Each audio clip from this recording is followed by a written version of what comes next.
Rivadeneira. Los protagonistas, las entrevistas, la búsqueda de la verdad. Miguel Rivadeneira, en la revista de opinión Democracia.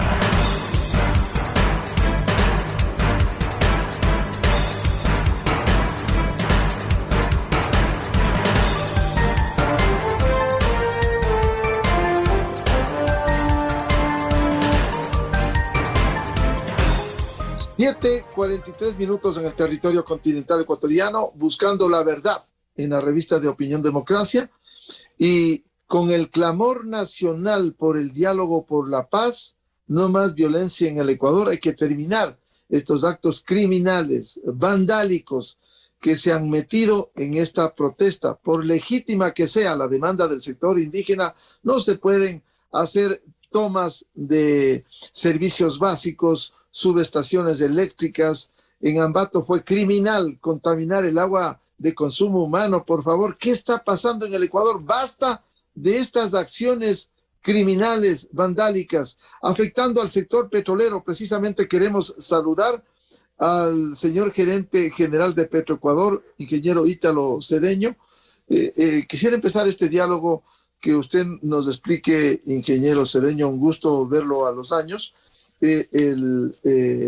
Los daños, las pérdidas que el sector petrolero está sufriendo con la disminución de la producción, con los problemas que ha habido durante los últimos días y horas. Muy buen día, ingeniero Cedeño. Buenos días, Miguel. Buenos días a tu distinguida audiencia. Un gusto volverte a ver después de muchos años, en circunstancias que no son las mejores. Tenemos más de 800 pozos cerrados por culpa de las paralizaciones. Hemos perdido el día de ayer 170.000 barriles de petróleo por día, para un acumulado de 350.000 barriles por día de pérdida desde que se inició el paro. Hemos perdido centrales de generación, oleoductos secundarios, estaciones de recolección, y el mismo oleoducto transecuatoriano se encuentra sin crudo que pueda bombear. Es decir, las pérdidas, además de que económicamente son muy cuantiosas, va a durar mucho tiempo en reparar estas anormalidades que nos han ocurrido en la sección petrolera del país. Ingeniero Cedeño, de primera mano, de primera vista, ¿por qué? ¿Por qué estas pérdidas enormes? ¿Qué ha pasado en las estaciones de bombeo? ¿Qué ha pasado en las estaciones de servicio de Petroecuador? Desgraciadamente, usted conoce, Miguel, se meten vándalos, delincuentes, y aprovechan las circunstancias de la paralización indígena para robar. La Constitución protege las instalaciones estratégicas del Estado ecuatoriano, a tal punto que, por ser un servicio público, quien atente contra estas instalaciones estratégicas tiene prisión de 3 a 5 años. Sin embargo, si estas penalidades, que deberían ocurrir siempre que se atente contra una instalación estratégica, se perdonan por cualquier razón, por jueces, por amnistías, por indultos, es un caldo de cultivo para volver a repetir esta fechoría. No saben el daño que le hacen al país. La energía mueve al mundo. Imagínese usted el Ecuador sin energía, porque no hay electricidad en su casa, porque no hay combustibles en los vehículos, tanto particulares como de transporte, porque no hay el gas de consumo doméstico en las cocinas de los hogares ecuatorianos, etcétera, etcétera, etcétera. Esto sería un caos, es como volver a la época de las cavernas. Ingeniero Cedeño, ¿cuáles son los sectores más afectados? Chushufindi, Laguagrio, ¿en dónde ha sido quizás lo que mayor ha afectado? En todo el oriente ecuatoriano, en todo el oriente petrolero, que es del centro hacia el norte. El suroriente, como usted sabe, todavía necesita ser explorado y desarrollado, pero desde el centro hasta el norte, en las provincias de Orellana, Sucumbíos especialmente, casi todas nuestras instalaciones están afectadas. a tal punto de que como no podemos transportar el diésel para nuestras operaciones, para la generación eléctrica, para mover los pozos, prácticamente tenemos 3-4 días de vida para poder cerrar completamente, porque no podemos sin electricidad trabajar, y el diésel pues no se puede llevar a las locaciones porque están las vías cerradas. Es decir, las afectaciones son en todos los campos. Principalmente siempre tratan de ir a los campos donde más producimos: Auca, Sacha, Libertador, Chuchufindi, y causan desmanes. Se roban los paneles de control, se roban los cables eléctricos, los cables de conducción para las bombas sumergibles, se roban hasta los alimentos con los que pueden pernoctar en nuestras locaciones los operadores que mueven estos pozos petroleros.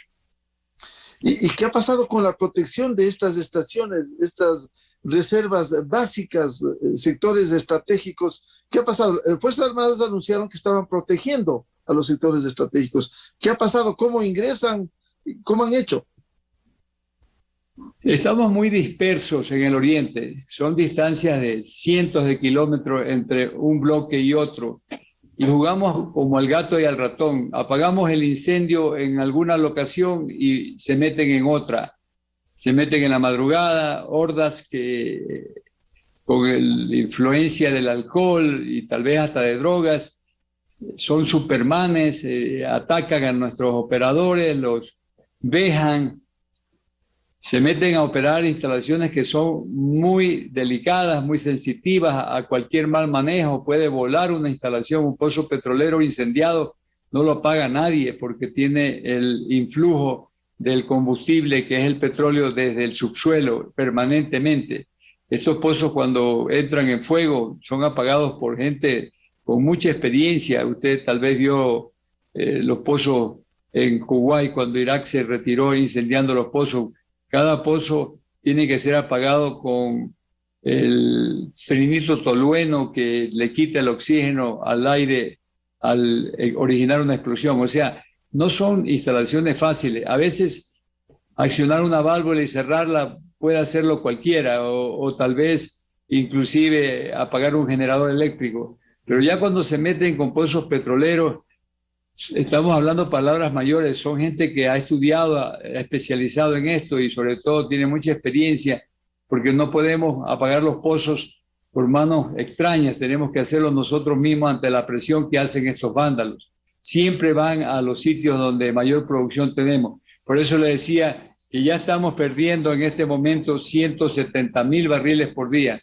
Hacemos lo imposible para continuar produciendo, pero en estas circunstancias, después de que no tengamos diésel, en 3-4 días vamos a apagar todas nuestras instalaciones.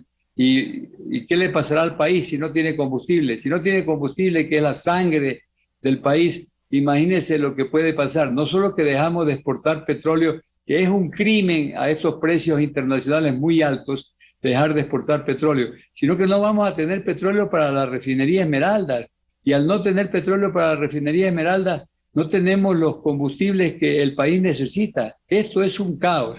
Y todo originado porque no se sientan en una mesa a dialogar. Ya el presidente le extendió la mano y le dijo, dialoguemos, pero los diálogos, como el cese al fuego en una guerra, se hacen sin condiciones. Simplemente se bajan las armas, vamos a dialogar. Tenemos acompañamiento de Naciones Unidas, de la Conferencia Episcopal, de los embajadores de países amigos, y nos hacen llegar a una solución, pero sin condiciones, porque si no, no es diálogo, pues simplemente es una imposición. Lo que usted ha señalado y nos hace acordar a propósito de las menciones internacionales que ha hecho, ni en la invasión de Rusia a Ucrania se ha contaminado el agua como se hizo en Ambato, algo condenable, algo criminal. Se han tomado la subestación en Pisaleo, aquí en el centro del país, subestación eléctrica. Por lo que usted señala, ingeniero Cedeño, ¿pudiera haber, de continuar esto, un desabastecimiento en los derivados del petróleo en el Ecuador? Efectivamente, Miguel, y ya están habiendo desabastecimientos en ciertas provincias donde no podemos llegar con los combustibles, sobre todo las provincias del norte y el sur de la sierra, están los caminos bloqueados. Vamos con los tanqueros de combustible o los autotanques de gas para el consumo doméstico y no nos dejan pasar, pues entonces sufren las consecuencias provincias como Carchi, Imbabura, Loja, al sur. Hacemos lo imposible por lograr estos abastecimientos, pero va a haber un momento en que ya definitivamente no podemos llegar y se arma una guerra civil, porque las poblaciones están reaccionando. Las poblaciones, al verse que las pérdidas que les ocasiona esta paralización, van a ir contra los huelguistas. Y obviamente saben que nosotros estamos haciendo el esfuerzo máximo humano para abastecerlos, pero contra las paralizaciones, contra el chantaje, la extorsión, contra el robo y sobre todo contra el bloqueo, no podemos llegar a esas poblaciones por más que querramos. ¿Cómo hacemos si no nos dejan pasar? Como usted dice, hasta en la guerra hay cánones que se respetan. No es posible que a una ambulancia lo ataquen, no es posible que un avión que va llevando alimentos sea atacado por hordas de ebrios que quieren robar todo lo que encuentran a su paso y destruir todo lo que encuentran a su paso. Eso no es posible. En las guerras se respetan ciertas treguas, que no se pueden pasar ciertas líneas rojas, pero acá simplemente destruyen por destruir y creen que con eso causan un apoyo al paro. Lo que están causando es un destrozo, una destrucción de la nacionalidad ecuatoriana. ¿Para cuántos días tendríamos de abastecimiento en estas condiciones? Que ojalá no continúe, pero de seguir este ritmo de paralización, ¿para cuántos días tendríamos de abastecimiento? Depende del sitio. En realidad hay sitios que tenemos 8 o 10 días de tanquería, abastecimiento para esa situación en esa provincia, por ejemplo, en alguna circunscripción territorial. Pero en el oriente, el combustible que tenemos para nuestras operaciones se acaba en 3 o 4 días. Si no reemplazamos con nuevas cargas de diésel, simplemente vamos a parar la producción completamente. Ya la mitad de nuestra producción está parada, ya la mitad de nuestros pozos están cerrados, no hay generación eléctrica, no hay oleoductos secundarios que los están boicoteando y cerrando a cada rato, los volvemos a abrir, los vuelven a cerrar. Y son hordas de gente que puede causar inclusive destrozos inconmensurables a las instalaciones, porque entran a incendiar. ¿Y cómo podemos hacer si estamos llenos de combustibles en esas instalaciones? O estamos llenos de petróleo. Y todo esto pues genera un incendio que no lo podría apagar cualquier persona, son incendios dantescos. Pero ya en el resto de provincias del país, en la costa, la refinería funciona normal todavía, pero porque todavía tiene tanques de almacenamiento y petróleo que ha estado estoqueado allí. Pero cuando ya no le continuemos mandando el petróleo porque no lo producimos en el oriente a través del oleoducto transecuatoriano, esta instalación también se va a parar. Y si se para la refinería de Esmeralda, se para la generación de combustibles para el país. Nos volveríamos un caos. Como yo le dije, volveríamos a las épocas de las cavernas. El combustible mueve al mundo, la energía mueve al mundo. Todo lo que usted tiene alrededor suyo es o un derivado de petróleo o es producido a través de los combustibles y el transporte de electricidad que generamos con petróleo. Ingeniero Ítalo Cedeño, gerente general de Petroecuador, para estar conscientes en el país, hay que identificar a estos sujetos, a estas personas criminales que están haciendo estos ataques. Como usted bien decía, si hay ataques planificados con conocedores del sector, ¿se ha tomado detenidos algunos? ¿Se ha identificado quiénes son para conocer estos hechos, ingeniero Cedeño? Efectivamente, Miguel, los tenemos identificados. Son los mismos que en el 2019 pararon instalaciones petroleras. Esto es un acto repetitivo. Por eso yo le decía al principio que la impunidad es el mejor estímulo para continuar estas fechorías. Si usted, después de que les denuncia en fiscalía y el juez dice que son culpables y merecen prisión, porque eso es lo que establece la Constitución y las leyes para quien atenta contra instalaciones estratégicas del Estado ecuatoriano, pero después hay perdón y olvido, indultos, amnistía. Imagínense lo que eso significa como motivación para un nuevo acto de sabotaje en el futuro. ¿Qué es lo que está ocurriendo? Son los mismos y los hemos vuelto a denunciar. Tenemos más de 20 denuncias en fiscalía. Esperemos que ahora sí los jueces actúen con mano dura y sobre todo que la Asamblea no los vuelva a perdonar, porque si no, esto seguirá ocurriendo per secula seculorum.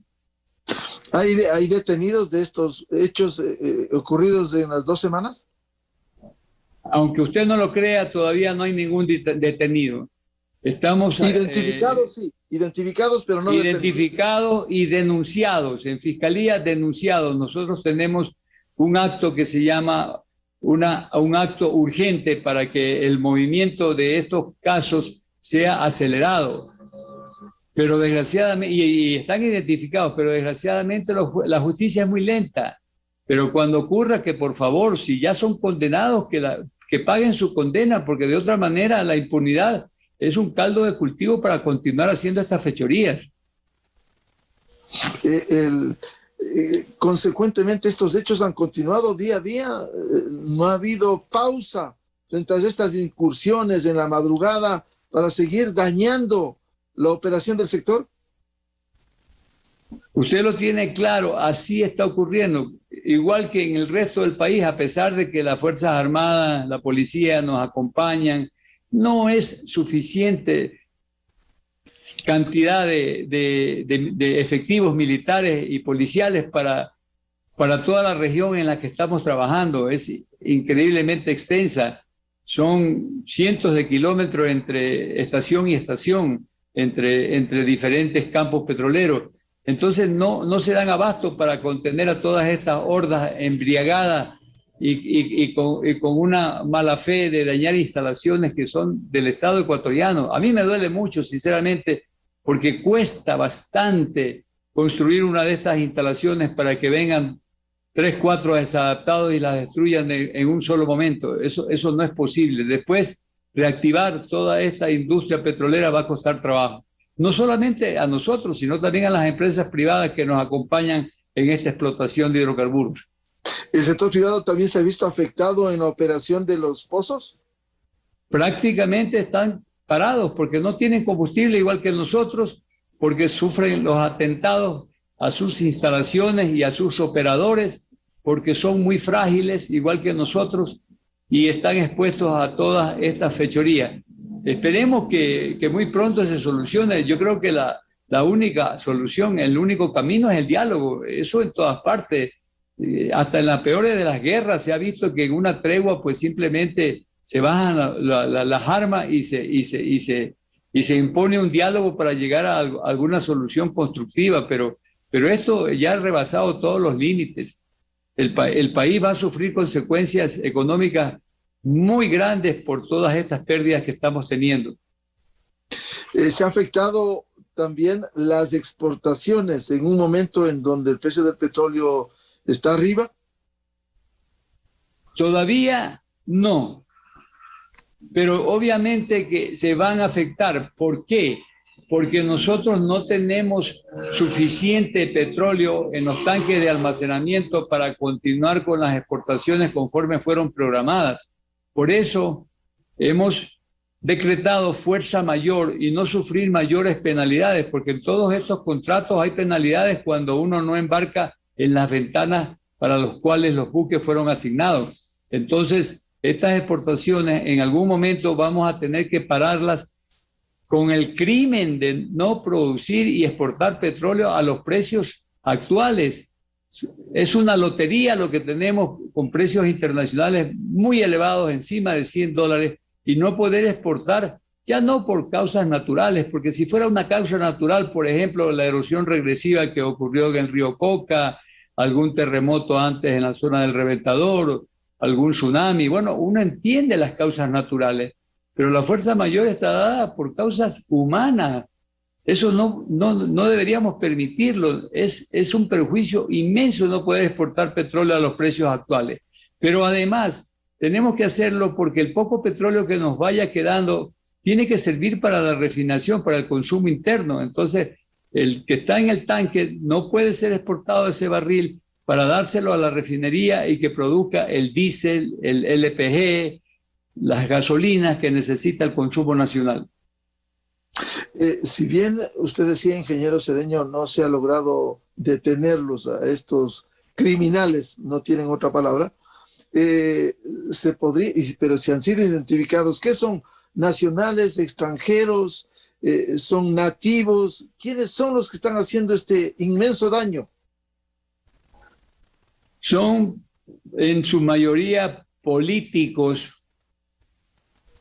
que usan estas expresiones de paralización para aparentemente hacerse populares dentro de las comunidades a las que representan, como reivindicadores de derechos ancestrales,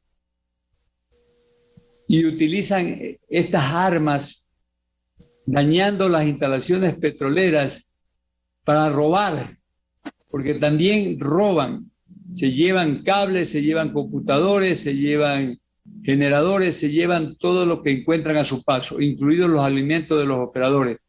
Están identificados, le diría que son los mismos que anteriormente fueron indultados. Es decir, si están identificados, vuelven a hacer lo mismo para tomar conciencia lo de octubre de 2019. Exactamente, octubre de 2019 es un espejo.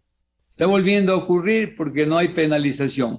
Es como ustedes lo han señalado en su prestigiosa Radio Democracia anteriormente, que el mejor estímulo a la corrupción es la impunidad. Pues, obviamente, si los corruptos no son ejemplarizadoramente castigados, pues van a seguir siendo corruptos. La única forma de que la corrupción se pare es castigando a los culpables, que no haya impunidad. Acá en el sector petrolero es la misma cosa. Estos saboteadores ya se acostumbraron a entrar contra las instalaciones petroleras, a pesar de que la Constitución y las leyes protegen estas instalaciones contra estos desmanes. No se puede interrumpir un servicio público. Bien, al término de estas informaciones que realmente nos entristece, ingeniero Ítalo Cedeño, nos gustaría hablar de los temas de mejoramiento de la producción, subir las metas de la explotación petrolera, el descubrimiento de nuevos campos, aprovechar el momento internacional de un precio del crudo que además no sabemos si mañana o en semanas en un mercado tan volátil. Nos hubiese gustado hablar de eso. Qué pena hablar de los temas negativos cuando el país clama por un diálogo, por la paz y no más violencia, no más destrucción, lo que están haciendo en este querido país. Su mensaje final a esta hora y seguiremos hablando de esto, ingeniero Ítalo Cedeño. Bueno, el mensaje es un mensaje positivo. Como usted lo ha señalado, en el futuro vamos a conversar ya de temas constructivos, subir la producción petrolera, tener más inversión, más empleo en nuestra área de actividad. Esto lo vamos a lograr con inversión extranjera. Tenemos muchos proyectos en este sentido, un traspiés, pero no vamos a parar en esto. El Ecuador tiene que considerar a su industria petrolera igual que la vacunación. Logramos una vacunación de 9 millones de ecuatorianos en 100 días con doble dosis y más, porque nos unimos detrás de ese propósito. Acá también tenemos que, en la industria energética, con los precios actuales, unirnos para que todo sea más producción, más reserva, más inversión, más empleo, que esta industria que es la sangre del país vaya adelante. No podemos retroceder porque de no hacerlo ahora, y no es una opción, es una obligación, de no hacerlo ahora, ese petróleo se va a quedar en el subsuelo. Las energías renovables nos van a sobrepasar y no servirá el petróleo que tenemos en cantidades inconmensurables del orden de 50.000 millones de barriles en el subsuelo, no servirá para el desarrollo si no lo sacamos ahora. Por eso la consigna es ahora o nunca incrementar la producción petrolera. Muchas gracias, Miguel. Muchas gracias al ingeniero Ítalo Cedeño, gerente general de Petroecuador, y ojalá vengan días mejores para el Ecuador con el diálogo por la paz y no más violencia en nuestro querido país. Muchas gracias a Ítalo, su atención a la revista de Opinión Democracia. Muy amable. 8-7 minutos en el territorio continental ecuatoriano, buscando la verdad. y recogiendo el clamor nacional por la paz, no más violencia, no más actos criminales. Hay que sentarse a la mesa de negociación y quien tiene la palabra es quien se está resistiendo, el presidente de la CONAIE. Vamos a una pausa publicitaria, por favor. No se vayan, ya seguimos la siguiente entrevista para evaluar los daños en las vías, por dónde se puede transitar, en qué condiciones, cómo está el país, el sistema vial ecuatoriano.